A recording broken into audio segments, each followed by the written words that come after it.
తెలంగాణ వీటిని. గోరెట్టి వెంకన్న గారు, ఇందాక మీరు రాయలసీమ శ్రీరాములయ్య పాట గురించి కూడా అన్నారు.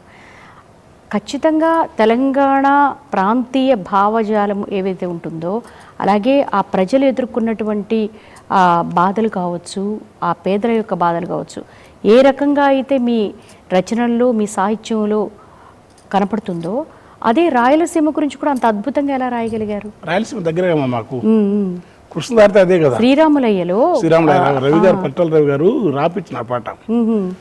యాక్చువల్గా వేటూరు గారు, సినారే గారికి వాళ్ళందరికి ఇచ్చిన అదే. మరి ఆయన నా నీవే రాయి అన్నాడు. దబ్బున నేను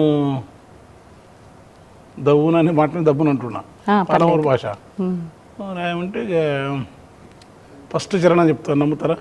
సత్రాల్లో సాధువుల మీరు అన్నది బైరాగి తత్వం. ఫస్ట్ చరణం ఇది.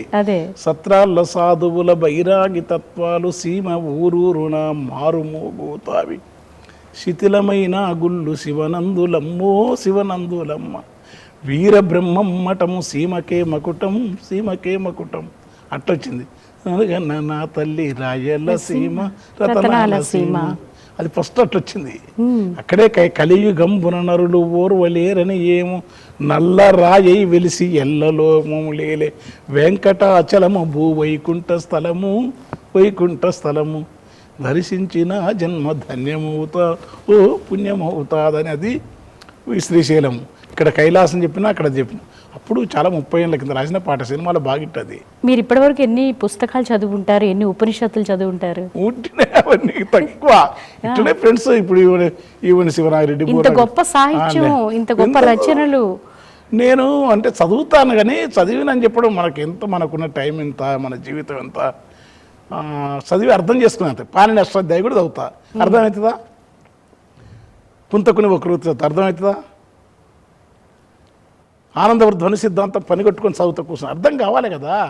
ఉపనిషత్తులు వాటిని అంటే నాకు ఉపనిషత్తు చింతన కొంచెం ఇష్టం, నాకు తెలిసిన కానీ కొన్ని నాకు అందుబాటులో ఉన్నాయి. నా సమయాన్ని బట్టి చదువుకుంటా. వాటి పట్ల గౌరవం ఉంది నాకు. నాకు ఎప్పుడు ట్రెడిషన్ వ్యతిరేకత లేదు, సంప్రదాయాలకి వ్యతిరేకం కాదు. అసలు సాంప్రదాయాలకు వ్యతిరేకం కాదు. ఒక కులాన్ని, ఒక మతాన్ని, ఒకరి మనుషులను, ఒకరు ఎక్కువ ఒకరితో ఎవరి పట్ల అంటే ఇంకొన్ని ద్వేషించడం అనేది నాకు ఇష్టం. అందరిలో నాకు నచ్చే ఆత్మావత సర్వభూతాన్ని, లేకుంటే ఏకంశది బహుదా విప్రబోధంతే అంటే వినేటివి అయినా పెద్ద పెట్టి లోతు కూడా సంస్కృతం కూడా తెలియదు. చదువుకున్నా, ఎంఏ చదువుకున్నాయని నాకు వాటి అర్థమైందని చెప్పలేము. చదువుకోవడం అనేది ఇష్టం ఉంటుంది.